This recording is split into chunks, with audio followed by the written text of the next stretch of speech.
All right, so it's Friday, and tomorrow I'm going out on a backpacking trip. And it's definitely not my first time backpacking. I've been out quite a bit around Washington State, but it is my first time going backpacking and bringing all my camera gear and trying to do some photography and vlogging. So I wanted to kind of put together a kind of a gear summary, because both backpackers and photographers can both be, individually communities that are very gear focused, right? There's an interesting intersection between these two when it comes to taking camera equipment into the backcountry for overnight trips.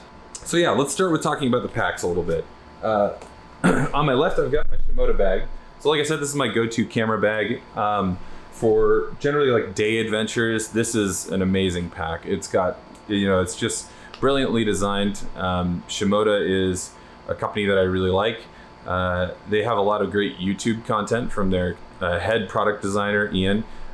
So he also hikes with the bags and is a photographer. And so, the people who are designing the products are using them on like a weekly basis, right? They're regularly using them for what they're designed for. And so it's hard to find a bag that's like better in terms of being designed specifically for this purpose. I decided that I'm going to go with my actual backpacking backpack. So on my right here, I have my Osprey bag. So this is an Osprey Aether 70 liter pack.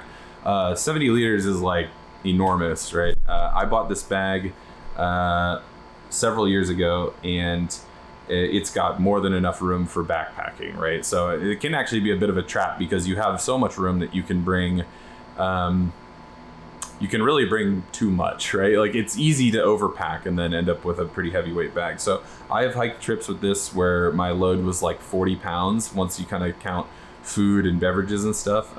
And it was strenuous, but doable, right? So I'm going to be using this pack, and I will say that I am glad though that I did opt for the 70 liter pack in this instance, because now that I've got to the point where I'm going to be combining camping gear with photography gear, that extra room is kind of much appreciated. So yeah, so let's get into it. So I'm definitely going to be bringing, this was, I was on the fence about this telephoto 100 to 400 lens, but I've decided that I would probably regret not having it in several scenarios once you get up in the mountains.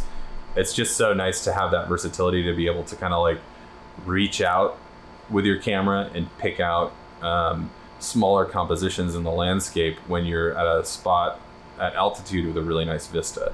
So I really think I'm going to bring the 100 to 400 and I'm going to bring my Sigma 24 to 70 lens. This is my kind of like workhorse do everything lens, right? And then there's one other lens that I'm going to bring, which is on the table here. So I'll just grab it and we'll talk about it. So I rented a lens from lensrentals.com, and I'll just kind of talk through what this is. This is another Sigma lens. So this one was released just this month. This is a 20 millimeter prime lens with an aperture of 1.4. So it's got a big aperture. It's really great for low light photography. And specifically, this lens is designed for astrophotography. I went out of my way to rent this because I know that we're going to be out in the mountains where there's very little light pollution and nice dark skies. I think we're going to have fairly favorable kind of conditions when it comes to the moon. So I think we're looking at like if I remember right, it's a waxing crescent moon this weekend. Which is good because there will be very little light pollution from the moon as well. So we get some cool photos of the Milky Way, of the stars up in the mountains. I didn't really want to miss the opportunity to shoot the stars and or kind of astro time lapses and things. So I went ahead and got this lens. So this is one that's going in the kit for sure. The lenses are going to get packed up within the kind of individual cases that go with them, right? So and that's really, I've got a smaller Shimoda insert like this, and I tested it out putting it into my Osprey bag, and it really, just because of this kind of rectangular shape of it, it's just not great with the way that it takes up space in the bag, because things like tents being like a long cylindrical shape, once you put it in a bag, it kind of takes up one side, and there's not a lot of room for a big rectangular box at the bottom. So, you know, I have a few options. I could sling the tent on the outside of the bag.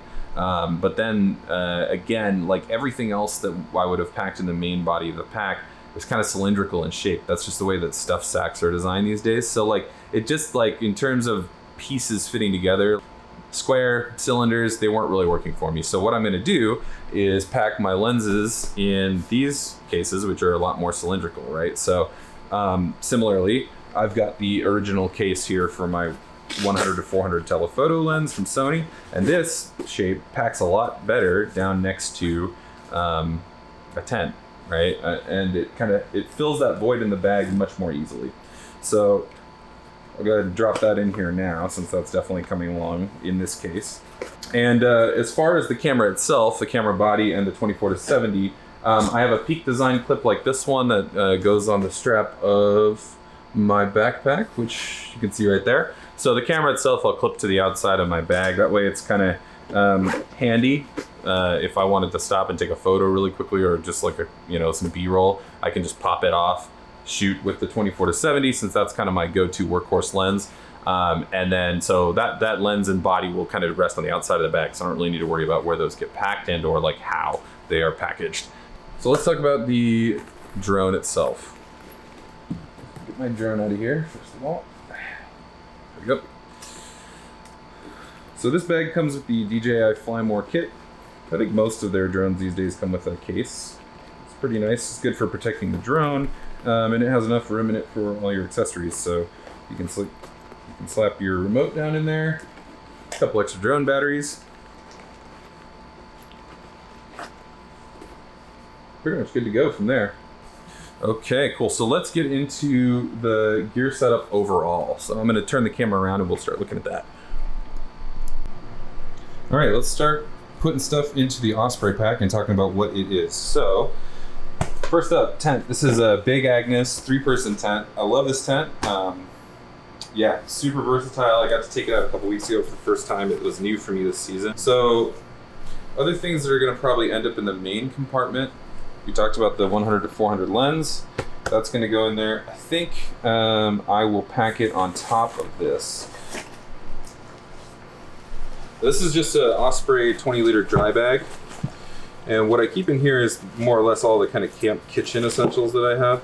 This is a Sawyer water filter. This will be really handy for refilling the water bladder.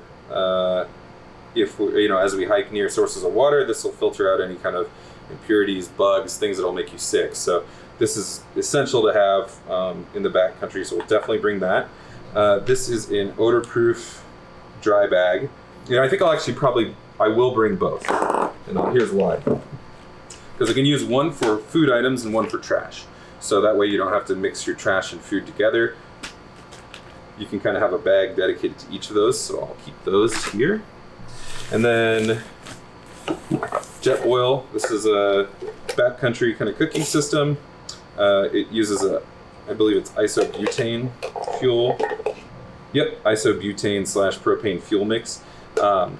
These boil water really quickly, and generally, like, the things that I'm going to be packing for this trip are all pretty much, boil water to rehydrate in terms of meals, or there'll be snack items that are kind of dried food, like jerky, things like that, granola bars, etc. And then making coffee too, which is really nice. So this can kind of boil water really quickly and help you make coffee in the backcountry. Bit of paracord, handy for hanging this bag up. Spare fuel cell, just in case I run out. Okay, so let's repack this bag. Jet oil is in. Water filter is in. So what I'll typically do for backpacking, there's a couple of options. I have an AeroPress, which is also a really handy way for making camp coffee, but I think I want to go simpler than that.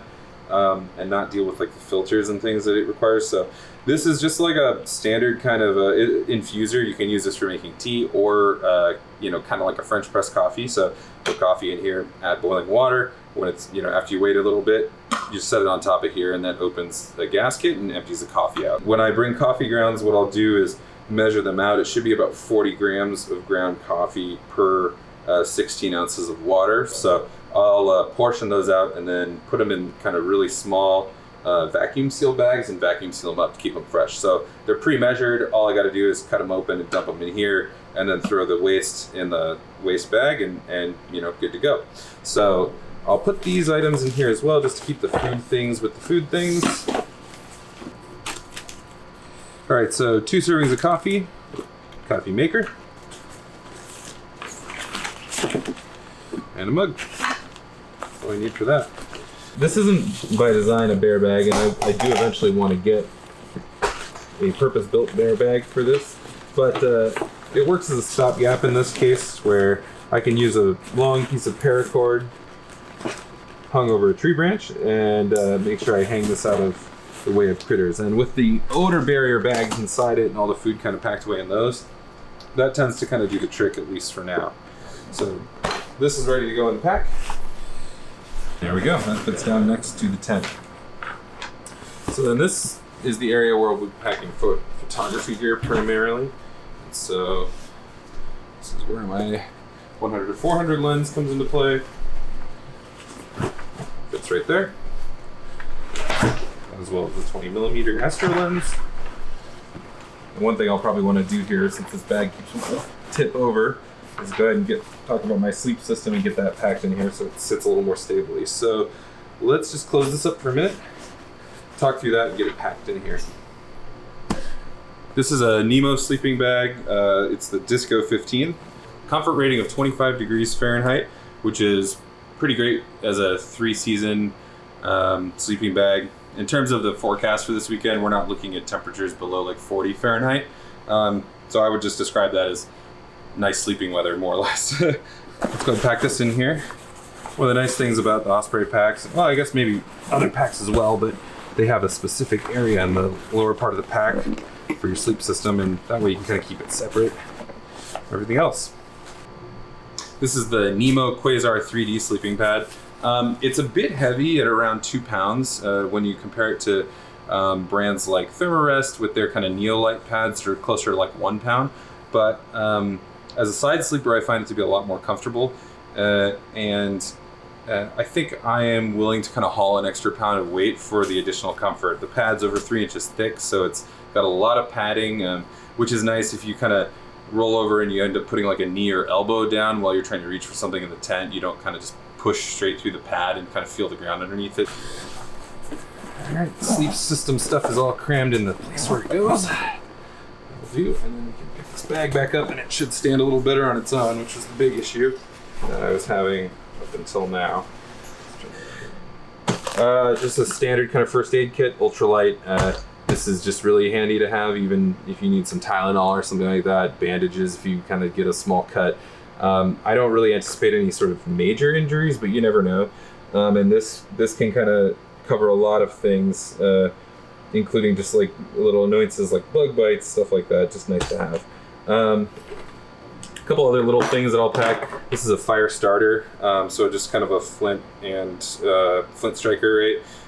There is a fire ban in the area we're going right now, given the time of year and the dryness and conditions of the woodlands. So to be honest, we're not going to be making a fire, but it's good to have just as a backup in case you get stranded and you really do sort of need that fire. A couple other things I'll pack in the small items pouch with that is a couple of these are the nice little tent lights. They're just really handy for, illuminating the tent at night. You can tuck them in the little storage pouches in the top corners of the tent, and they just do a great job sort of illuminating things at night, which is really helpful. All right, so let's talk about the pack weight. I just weighed myself on the bathroom scale and then threw the pack on, I got on it, and final verdict is 47 pounds, right? So this is a spicy loadout, let's call it, for a backpacking trip. Unfortunately, we've got a rest day built into this itinerary, so I think overall I'll probably be okay. I have hiked the same altitude before and distance with approximately the same amount of weight, so I think I'll be all right to kind of push through it. And in terms of like the agenda that we have planned, should be okay. Okay, so let's talk a little bit about where I'm going this weekend. So this is a route that I planned out in Fat Map, like I do with most of my kind of backcountry routes. I like this tool a lot for planning these types of adventures. So Taking a look at the route profile here, let's kind of zoom in a little bit closer. Here's our trailhead. So, taking a look at the route profile, this is a 20-mile in and out, right? So 10 miles each direction, and we're climbing from around 3,000 feet altitude to around 6,000 feet. So climbing 3,000 feet in 10 miles isn't too bad. That's definitely doable. It's going to be a big day tomorrow, and we'll be pretty tired once we get up to the campsite, but it should be well before sunset when we get up there, and it'll be nice because we've planned this as a 2-night trip with 3 days, and so the second day is actually just kind of like a rest day where we're going to be posted up here at Buck Creek Pass Campground, and have the option to day hike any of these kind of objectives around, however we're feeling.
All right, I'm hitting the road to the trailhead, so I got about a 3-hour drive ahead of me. The weather is looking pretty moderate today. It's actually a little rainy down here, but I think it's going to be a bit better once we get up in the mountains.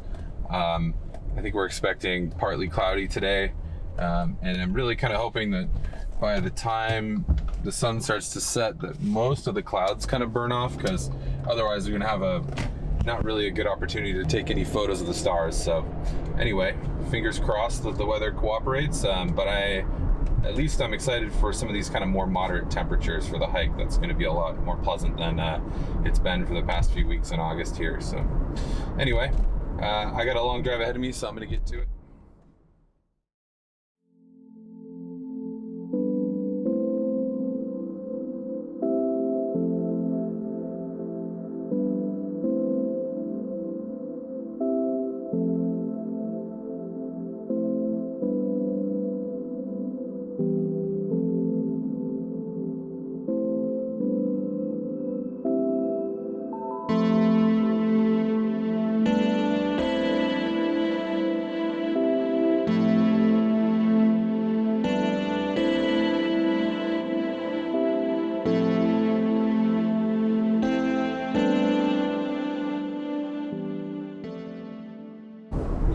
Well, we're about 23 miles from the trailhead here, and I will say that it's definitely looking like this area has been impacted pretty heavily by kind of wildfire season right now. There's a pretty solid haze in the air right now, and it definitely smells like a campfire down here. So my dreams of epic landscape photography from the top might be a little bit well, we'll see. Let's say. As far as I know, there aren't any kind of significant ones burning in the area where we're headed. So at least in terms of danger, we're probably fine. And I think the air quality out here is probably good enough in terms of being able to hike. But visibility is not so good. So anyway, we'll see how it goes.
The first part of this hike and the forest road to the trailhead passed through an area that was badly affected by the Buck Creek fire in 2016. We saw that a lot of the undergrowth had started to spring back following the fire damage, although the area had very little shade because the only trees left were charred trunks that had been dead for 6 years. We actually saw one fall ahead of us while hiking through this segment, although I was so busy making sure no one was at risk that I forgot to hit record on the GoPro. All throughout this area, we noticed these violet flowers that contrasted the dead trees on the dry landscape. I later did some research and learned these were a plant called fireweed. Fireweed is a native plant that's found throughout the temperate northern hemisphere in boreal forests, which is the term for forests in the high latitudes where freezing temperatures occur for 6 to 8 months. It earned its name because this plant is the first colonizer in the soil after forest fires, and here we're seeing it in action. In England, it was nicknamed bombweed in World War II for opportunistically springing up in the wake of bombing waves that leveled entire cities. I also learned that this plant's shoots and leaves are edible and can be a substitute for asparagus. It's also an important plant for producing honey as it attracts bees. I really enjoyed the contrast between the vibrant blooms and the silver and black husks of burnt-out trees even before I learned about the symbolism and resilient behavior of this plant.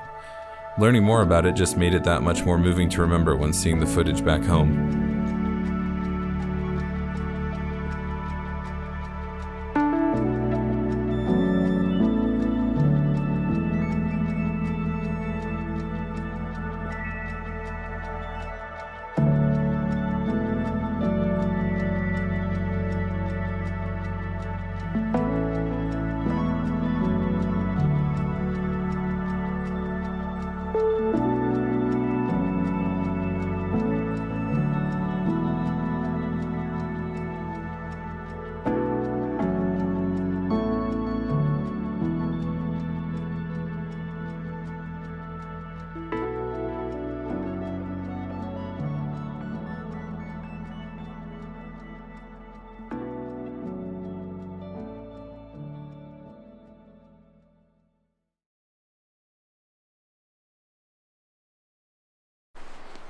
Okay, so it's Sunday morning. We hiked about 6.5 miles yesterday, so we didn't go all the way up the pass, but we found a nice campsite in an area like sheltered forest like this. And yesterday, the first 5.5 miles or so of this hike, we were hiking through burnt out old forest fire areas, and so it was pretty exposed. So the distance as well as the climb, kind of made us feel like once we got to the woods and we found a nice campsite around dinner time, that it would be like much more fun if we just kind of pitch our tents here, stay overnight, hang out in the woods, and then today push on the last 3.5 miles or so that we have to go up to the pass, and then we'll camp up there tonight. So we're doing the trip in a couple of different segments than what we planned, but that's just best practice when you're in the backcountry, right? You kind of make decisions together, be flexible, and have backup options as well. Last night, I'm actually in the area where we shot some pretty decent photos of the stars, and so I managed to shoot a time lapse, like a night lapse with the stars moving and some clouds moving through. We also got some photos of the Milky Way that I'm kind of excited to take a look at. It wasn't extremely bright, but it was pretty good. You could see it with the naked eye, and the cameras definitely picked it up. So yeah, today we're going to hike out, get into a little bit more epic terrain, and then hopefully I can have a little bit better vistas for sunrise and sunset.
All right, so here's the sunrise location that we were talking about. I don't see any critters around, which is good. It's kind of nerve-wracking being out here in the dark on your own, but I haven't seen so much as a chipmunk this morning, so hoping the wind and the weather kind of has everything bedded down for the morning until the sun comes out at least. And by then it won't be dark. It'll be a lot less scary. All right, I'm gonna get a tripod set up and see what we can see.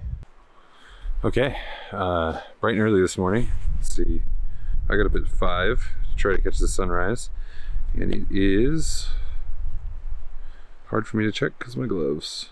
5:49. So yeah, sun should be rising like 20 minutes or so.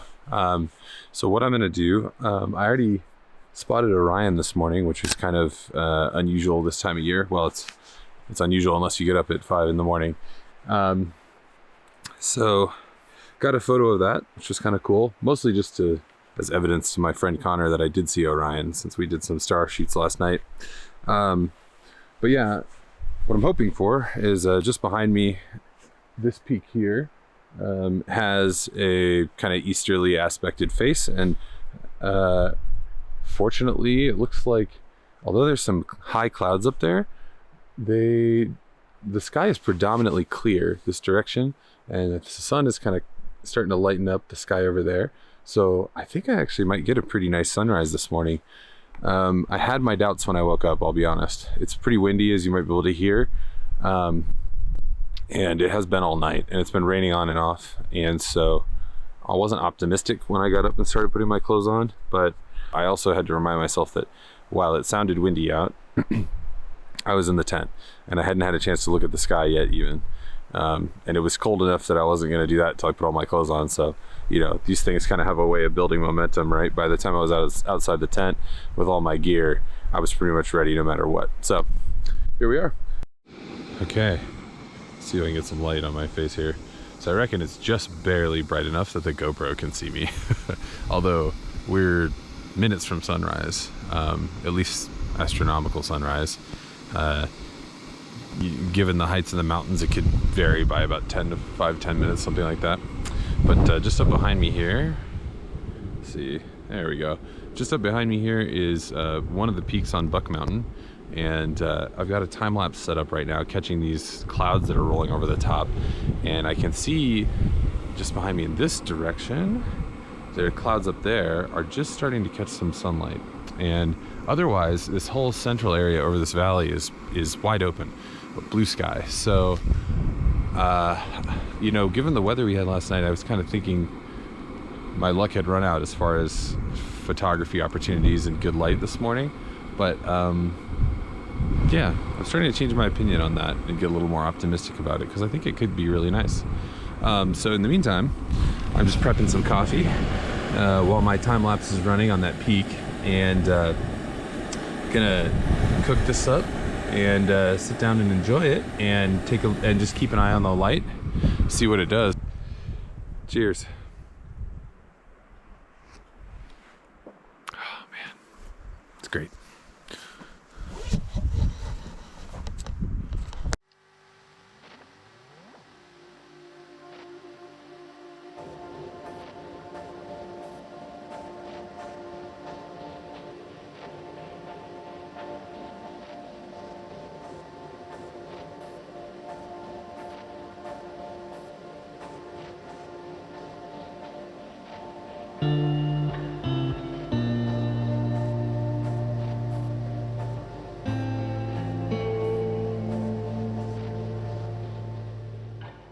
The trailhead that we chose started from an area called Trinity.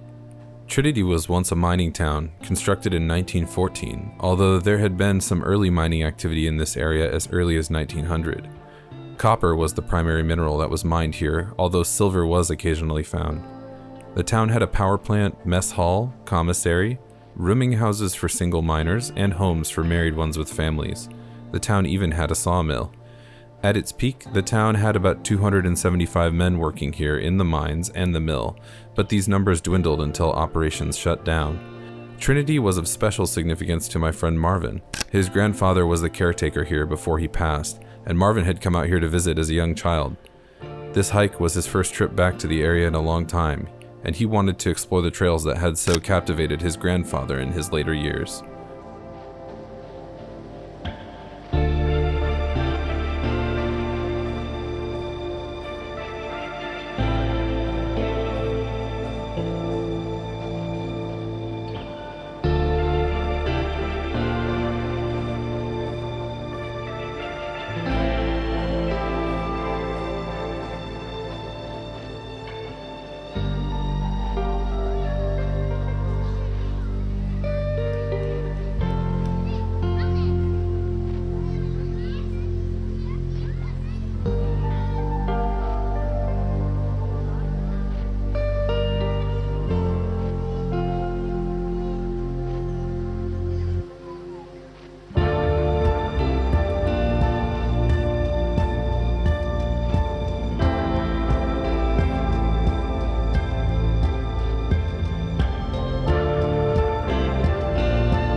Oh, that looks nice. Wouldn't mind a swim.